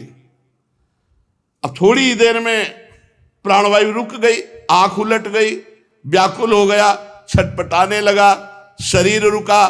अब बाहर से तो बंद है, ब्रह्मांड फोड़ करके उसके प्राण निकल गए, ब्रह्मरंध्र फोड़ कर प्राण निकल गए। वैसे बड़े भाग्यशाली हैं ये सब, जिनका नाम मुख में हो तो परम पद मिल जाता है। वो मुख में है तो बताओ, ब्रह्मरंध्र प्राण योगियों के निकलते हैं जो अष्टांग योग में सिद्ध महापुरुष होते हैं। सारी इंद्रियां सब भगवान मुकुंद ने अमृतमयी दृष्टि से देखा। समस्त बछड़े ग्वाल वाल सब स्वस्थ अघासुर के मुख से बाहर आए, और भगवान भी बाहर आए। वो मर गया था अघासुर। भगवान को इन असुरों के मारने के लिए जन्म लेने की आवश्यकता है? अरे एक संकल्प, भ्रकुटी विलास सृष्टि लय हुई, ये सुख देने के लिए। ये जो बड़े बड़े महात्मा ग्वाल बने हैं, गैया बने हैं, बछड़े बने, इनको सुख देने के लिए। फिर एक अद्भुत घटना घटी। जे भी भगवान बाहर आए तो जो अघासुर से निकले हुई तेजोमयी ज्योति थी वो दसों दिशाओं में प्रज्वलित हो उठी, और भगवान के बाहर आते ही सखाओं और देवताओं के देखते देखते भगवान में समा गई। सखाओं ने देखा था कि वत्सासुर से भी, बकासुर से भी, अघासुर से, वो इन्हीं में। देवता फूल बरसाने लगे, अप्सराएं नृत्य करने लगी, गंधर्व गान करने लगे, विद्याधर बाजे बजाए, और बड़े बड़े जो वेदस्व रूप हैं वो सब स्तुति करने लगे, गुप्त रूप से भगवान की वंदना। भगवान ने अघासुर को मारकर जगत का बहुत बड़ा उपकार किया। नहीं, बहुत सर्वनाश करने वाला ये राक्षस था। जब अद्भुत स्तुति, सुंदर बाजे, मंगलमय गीत, जय जयकार, आनंद उत्सव, मंगल ध्वनि, तो ये सब दैवी ध्वनि थी। ये ब्रह्मलोक तक पहुंच गई।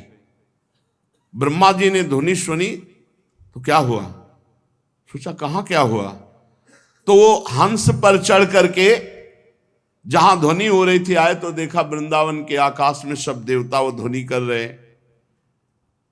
भगवान श्री कृष्ण को देखा तो आश्चर्यचकित हो गए। परब्रह्म परमात्म तत्व जिसका वर्णन किया जाता है वो यही है, क्योंकि इतने बड़े असुर को मारा। ब्रह्मा जी अभी पता नहीं क्या हुआ, इनको संशय सा होने लगा, और परीक्षित जी ने कहा प्रभु आगे क्या हुआ? तो उन्होंने कहा फिर वो जो चाम सूख गया था उसमें ब्रजवासी बालक खेलते रहे, और ये चर्चा 5वें वर्ष में हुई थी अघासुर की मृत्यु, और चर्चा 6वें वर्ष में ब्रज में हुई कि अघासुर मारा गया है। 1 वर्ष बाद। अघासुर तो मूर्तिमान पाप था, भगवान के स्पर्श से वो सारूप्य मोक्ष को प्राप्त हुआ।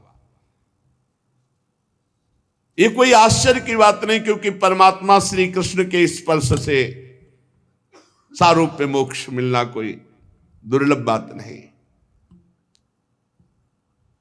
देखो परीक्षित, भगवान श्री कृष्ण की अगर एक अंग की प्रतिमा का ध्यान कर ले, जो मूर्ति है मूर्ति के एक अंग का ध्यान कर ले और उसी को हृदय में बैठा ले तो शालोक्य सामीप्यादि मोक्ष प्रदान कर ले।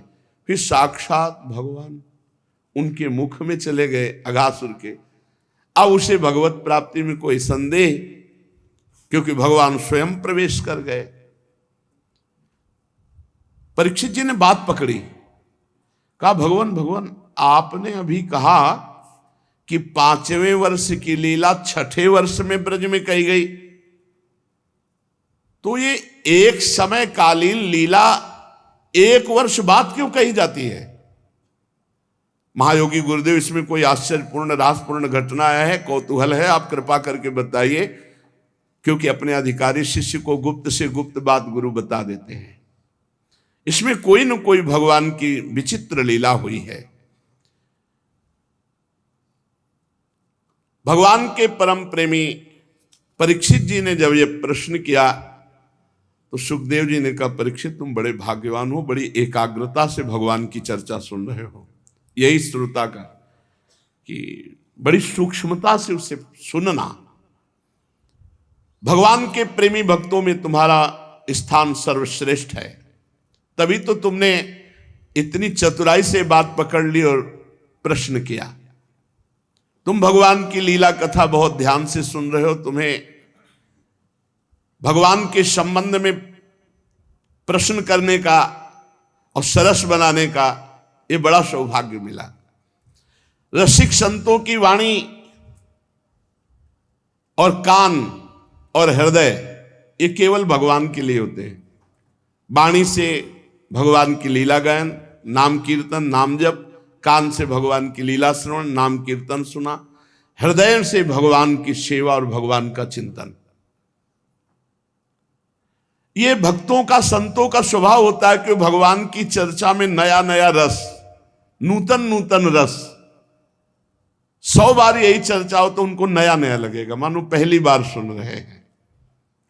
जैसे स्त्री पुरुषों को स्त्रियों की चर्चा में नया नया रस जान पड़ता है।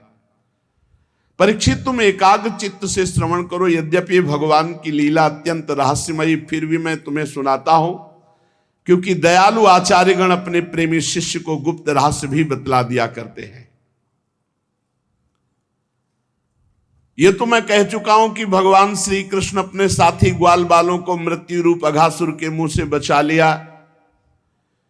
इसके बाद यमुना पुलिन पर आए और उनसे कहने लगे, प्यारे मित्रों, ये बड़ी रमणीय भूमि है, यहाँ की बालू बहुत कोमल है, हम लोगों के लिए खेलने की तो यहाँ सभी सामग्री विद्यमान है। देखो, एक और रंग बिरंगे कमल खिले हुए हैं, उनकी सुगंध से खिंचकर भौरे गुंजार कर रहे, दूसरी ओर सुंदर पक्षी कलरव कर रहे, जिसकी प्रतिध्वनि हो रही है। कितने सुंदर वृक्ष हैं, कुंज निकुंजे हैं। सुबह से लेकर के आए थे कि बाल भोग वहीं करेंगे, अब यहीं पावन पुलिन पर बैठ करके हम लोग प्रसाद पाते हैं। सबने कहा ठीक है ठीक है। प्रभु ने कहा, यहीं पास की घास में बछड़े घेर कर ले आओ और यहीं सब मंडलाकार बैठ जाओ। यमुना जी का जल पीने योग्य है, यहीं बैठकर पान करते हैं। सब बछड़ों को यमुना जल पिला करके हरी हरी घास पाने में छोड़ दिया और आप सब आनंद से भोजन पाने लगे। कैसे बैठे? बीच में भगवान बैठे और मंडलाकार चारों ओर पंक्तियां की पंक्तियां, एक पंक्ति नहीं कई पंक्तियों में सखा बैठे, और सबको भगवान सामने नजर आ रहे हैं। भला मंडलाकार में सामने कुछ को नजर आ सकते हैं, लेकिन दाएं बाएं पीठ, लेकिन सबको भगवान अपने सामने नजर आ रहे हैं। भगवान श्री कृष्ण के मुख की ओर सबकी आंखें हैं। वन भोजन के समय श्री कृष्ण साथ बैठे हुए ग्वाल बाल ऐसे शोभायमान हैं मानो कमल की कर्णिका के चारों ओर छोटी बड़ी पंखुड़ियां और बीच में पराग, ऐसे भगवान। अब तो कोई बड़े पत्ता, कोई पल्लव, कोई छीका, कोई छाल, कोई पत्थर, इनके पात्र बना लिए और सब अपने अपने भोजन पर। और ब्रह्मा जी ये अभी है, अभी अघासुर का उद्धार करके आए, हंस पर ऊपर बैठे। विचार ही कर रहे हैं क्या परब्रह्म परमात्मा यही है जो अवतार लिए हैं। भगवान भ्रमित करना चाहे तो ब्रह्मा को भी भ्रमित कर सकते हैं, हमारी आपकी क्या ताकत है। ब्रह्मा जी ने हंस पर चढ़े हुए थोड़ी देर और इंतजार किया कि देखें क्या लीला होती है। सब सखा, अब पहली भक्ति की भोग पद्धति है कि भगवान को पवा के, और ब्रज की ऐसी पद्धति नहीं। ब्रज के पहले अपना पाके, अपने कवल पाके, अब जे भी जो जो भोग सामग्री आई पहले बहुत मीठी, कन्हैया मुंह में, और नजदीक जाके अपने मुख से भगवान के मुख में, कोई अपना एक कवल पाए, बहुत मीठी खीर है, वहां भगवान थोड़ी है, तो मेरा प्राण प्यारा कन्हैया, सबके प्राण प्रभु है। और वैसे भी आम वैश्वानरो भूत्वा प्राणी नाम देहमाश्रिता, यही भोग लगाते, सबके हृदय में जठराग्नि बनकर यही भस्म करते हैं। ब्रह्मा जी को लगा है भगवान है, अहीर बालक अपने मुख से भगवान है, नहीं भगवान तो नहीं, सर्वज्ञ भगवान, सच्चिदानंद में भगवान, ऐसा कैसे ये छोटे छोटे गोप बालकों की जूठन खाने वाला है भगवान हो सकता है। और भगवान और बड़े चाव से, अब छीना झपटी शुरू हुई, वो उनके उनसे सखा है, ब्रह्मा जी को ये भगवान नहीं हो सकते, बड़ा बड़ा विचित्र खेल है। भगवान बड़े आनंद की वर्षा करते हुए भोग पा रहे हैं। हंसते हंसते कोई लोटपोट हो जा रहा है, कोई उसकी मजाक कर रहा है, कोई हास परिहास रसिका, कोई उसका छीन के पा रहा है, कोई उसके मुंह में मक्खन लगा रहा है, ऐसे आनंद पूर्वक भोज। ब्रह्मा जी ने, वो नहीं है, वो परमात्मा परब्रह्म जो ध्यान का विषय है, वो ऐसा ताई अहिर की छोहरियां छछिया भर छाछ में नाच रहे, ये ब्रज है। कोई किसी को हंसा देता, कोई विभिन्न भिन्न रुचि का प्रदर्शन करता, कोई हंसते हंसते लोटपोट हो जाता, इस प्रकार सब भोजन करने लगे। उस समय श्री कृष्ण की छटा सबसे निराली थी। मुरली तो कमर की फेंट में आगे खोस रखी थी, सिंगी बेत बगल में दबा लिया, बाएं हाथ में घृत मिश्रित दही भात का ग्रास है, अंगुलियों में अदरक के नींबू अचार मुरब्बा है, और ग्वाल बाल मंडलाकार चारों ओर, और बीच में विनोद भरी बातें करते हुए, हंसते हंसाते हुए, छीनते खाते हुए, ऐसे आनंद वर्षा हो रही। यज्ञ भोक्ता भगवान स्वयं ग्वाल बालों के बीच में बैठ करके भोग लगा रहे। आश्चर्यचकित हो गए ब्रह्मा जी। भगवान भोजन करते करते रस में सबको निमग्न किए थे। अचानक कुछ सखाओं का ध्यान गया, कन्हैया बछड़े नहीं दिखाई दे रहे। तो उन्होंने कहा तुम लोग पाओ, मैं अभी एक क्षण में बछड़ों को लाता हूं, अभी बछड़ों को लाता हूं। भगवान वैसे ही उठ पड़े। अब बछड़ों को खोज रहे, काफी देर ढूंढा, और ब्रह्मा जी आकाश में हंस में उपस्थित अगासुर की मोक्ष पदवी देख करके आश्चर्य हुआ था। उन्होंने सोचा कि परमात्मा है तो कोई आश्चर्यमयी लीला और देखी जाए। तो बछड़े कहीं गए नहीं थे, ब्रह्मा जी ने अपहरण कर लिया था, और ब्रह्मलोक में जाके योग माया से उनको सुला दिया। और भगवान जब बछड़े लाने के लिए गए तो सब सखाओं को गायब कर दिया। सखाओं को अंतर्ध्यान, स्वयं भगवान से मायाधीश से अपनी माया का प्रदर्शन दिखा रहे। जब बछड़े नहीं मिले तो भगवान लौट आए और देखा एक और सखा नहीं, सब भोजन वैसे ही, कोई ग्वाल बाल नहीं। अच्छा ब्रह्मा तुम्हारी करतूत है। एक क्षण में भगवान जान, विश्व के एकमात्र ज्ञाता भगवान श्री कृष्ण ने कहा तुम देखना चाहते हो, जितने बछड़े जैसे जितनी अवस्था के थे उसी समय वैसे जितने सखा जो पोशाक पहले थे, जो जैसे स्वभाव वाला, जितनी अवस्था वाला, वैसे ही भगवान, उतने ही सखा, उतने ही बछड़े, छड़ी छीका कपड़ा लत्ता सब भगवान बन गए, स्वयं सच्चिदानंद सब रूपों में। क्योंकि विश्व का निर्माण पलक झपकते हुए भगवान ने कर दिया। किसी के यहां किसी की आवश्यकता थोड़ी पड़ी थी। अनंत ब्रह्मांडों को भ्रकुटी विलास सृष्टि लय हुई। बालकों के जैसे कपड़े, जैसा स्वभाव, जैसी अवस्था, बछड़ों के जितनी अवस्था, जैसा स्वभाव, वैसे ही रूप, वैसे ही हाथ पैर, वैसे ही बोलना, वैसे ही छड़ी सिंगी बांसुरी पत्ता छीका रस्सी वस्त्राभूषण शील स्वभाव गुण नाम स्मृति रूप अवस्था, जैसे वो खाते पीते चलते बोलते देखते उठते बैठते, वैसे ही सब। जैसे ऋचाएं कहती, वेद कहता संपूर्ण ब्रह्म सर्वम खलविदम ब्रह्म, तो वो साक्षात भगवान सब कुछ बने। अब जब ये अपने घर गए तो आज जो देखता है, गाय देखती बछड़े को तो रंभा करके अत्यंत प्यार, जैसे श्री कृष्ण से वैसे बछड़े से। हर सखा की मां बहुत आह्लादित होकर वैसे ही प्यार करती जैसे श्री कृष्ण, क्योंकि श्री कृष्ण बने हुए हैं। जो बच्चे दूध पीना छोड़ दिए थे, उन माताओं के भी वात्सल्य स्नेह से दुग्ध टपकने लगा स्तनों से, क्योंकि साक्षात ब्रह्म आज दुग्ध पान करेगा। भगवान अपनी लीला नित्य दिनचर्या, और ब्रह्मा जी सखाओं को और बछड़ों को योग माया से सुलाए हुए हैं। सोने दो, कल जगाएंगे। श्री राधा वल्लभ लाल की जय।